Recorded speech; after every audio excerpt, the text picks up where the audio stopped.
Picture a hospital, a place of healing, but also a place where many souls depart from this world. I am your narrator, a humble worker in this house of life and death.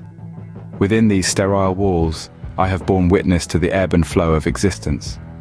Amidst the beeping monitors and the sterile smell of disinfectant, I've seen the rawest of human emotions: joy, sorrow, fear, and relief. One day, as I was walking down one of the many identical corridors, I caught a glimpse of something unusual in the mirror. It was a young woman, her eyes filled with a sadness that reached into the very depths of her soul. Her name was Hanna, a name I knew all too well. Hanna had been a patient here, a beacon of resilience and hope, until her untimely departure 2 years prior. Something about her reflection in the mirror was hauntingly familiar, yet chillingly different. Her image was slightly blurred, as if shrouded in a mist. Her gaze was fixed, not on her own reflection, but seemingly on me.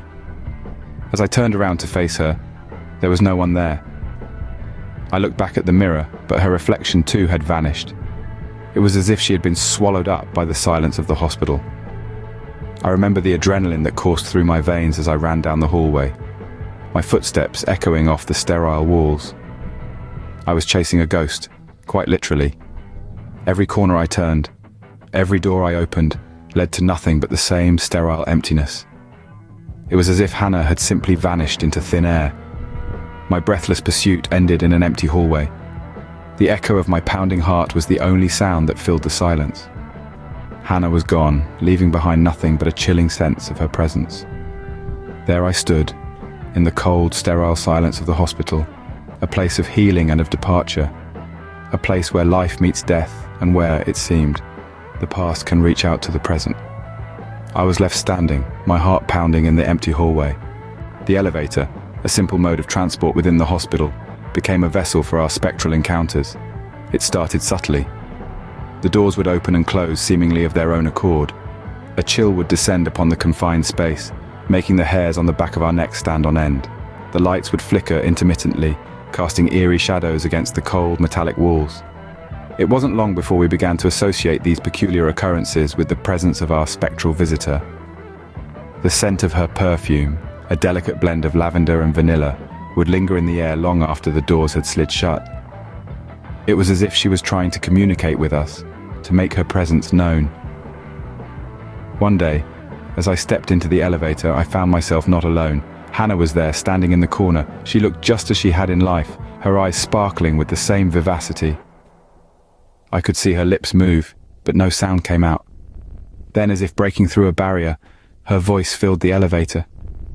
It was soft and gentle, just as I remembered it.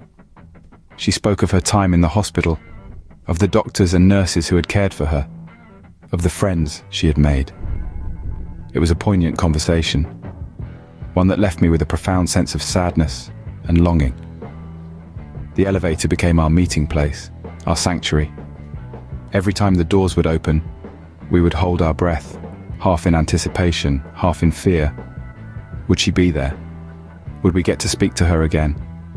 Hanna's presence became a comforting constant in our lives. She was a reminder of the fragility of life, of the bonds that tie us together even in death.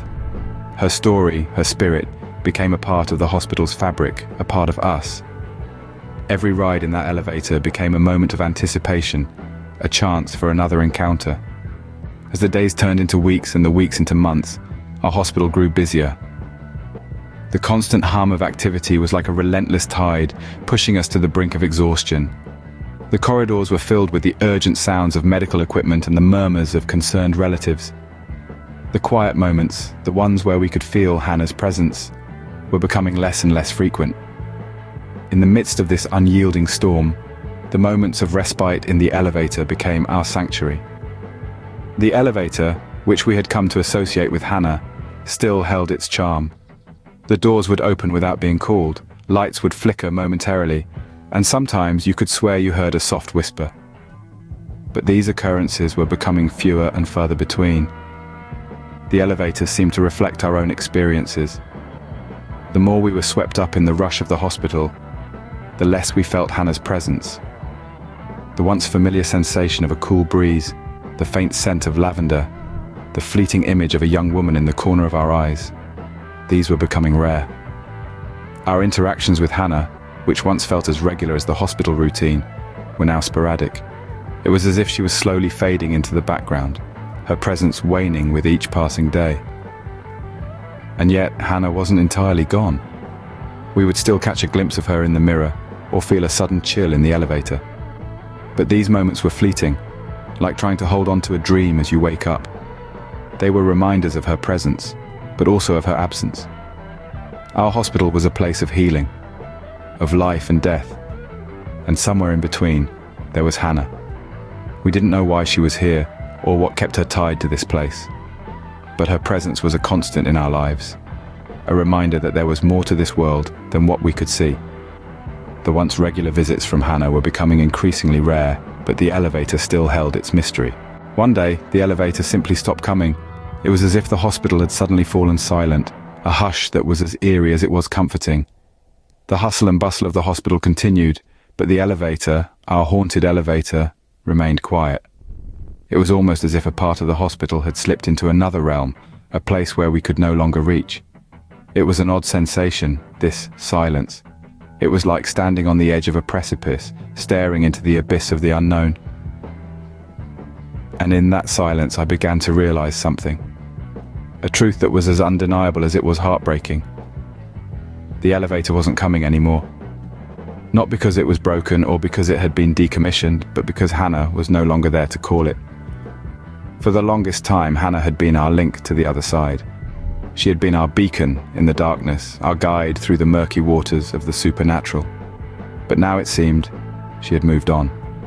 And with her departure, the hospital had lost a part of its soul, a part that we, the living, could never reclaim. I could almost see her, standing at the threshold of the elevator, her face lit up by the soft glow of the other side, her hair flowing in the ethereal wind, her eyes filled with peace and tranquility. And as the elevator doors closed, she would turn to us, her spectral form fading into the light, her smile a final farewell to the world she had once known. The realization hit me like a wave, a tsunami of emotions that left me breathless. The hospital was just a building now, a structure of brick and mortar. It was no longer the bridge between the living and the dead, no longer the home of our spectral friend. And as I stood there, in the silence of the deserted elevator lobby, I couldn't help but feel a sense of loss, a sense of finality. It was then that I knew our connection with Hanna had come to an end. Life in the hospital carried on, the cries of newborns and the sighs of the relieved filled the halls once more. In the chaos of the everyday, in the dance of life and death, the hospital regained its rhythm. Yet the echoes of Hanna's spirit lingered like a melody softly playing in the backdrop. We found ourselves glancing at the mirror, half expecting to see her face, or waiting for the familiar hum of the elevator, a sign that she was still with us. But time, as it often does, began to fade the vividness of our encounters with Hanna. Her presence, once so palpable, was reduced to mere whispers. The elevator moved as any other. The mirror reflected only what stood before it. Yet, in the quiet moments, when the hospital breathed a sigh of relief, we could almost feel Hanna's spirit, a comforting presence in our midst. We had come to see Hanna not as a ghost, but as a companion, a beacon of light in the often overwhelming darkness that shrouded the hospital. Her spirit, we believed, had been there to comfort us, to remind us of the transience of life and the enduring power of the human spirit. Her disappearance was not a cause for fear, but rather a poignant reminder of her message. That life, in all its complexities, was a journey to be cherished. That every end was but a new beginning, and every goodbye a promise of a new hello. And so we continued our work, carrying with us the memory of Hanna. The mirror and the elevator became symbols, not of her haunting, but of her comforting presence. We found solace in the knowledge that she was at peace, that her spirit had moved on, just as we must continue moving forward. In the end, we realized that Hanna's presence had been a gift that reminded us of the beauty of life, the inevitability of death, and the enduring connection that binds us all, even beyond the veil of the physical world. And so we said our final goodbye to Hanna, a spirit who had become part of our lives in the most unexpected of ways.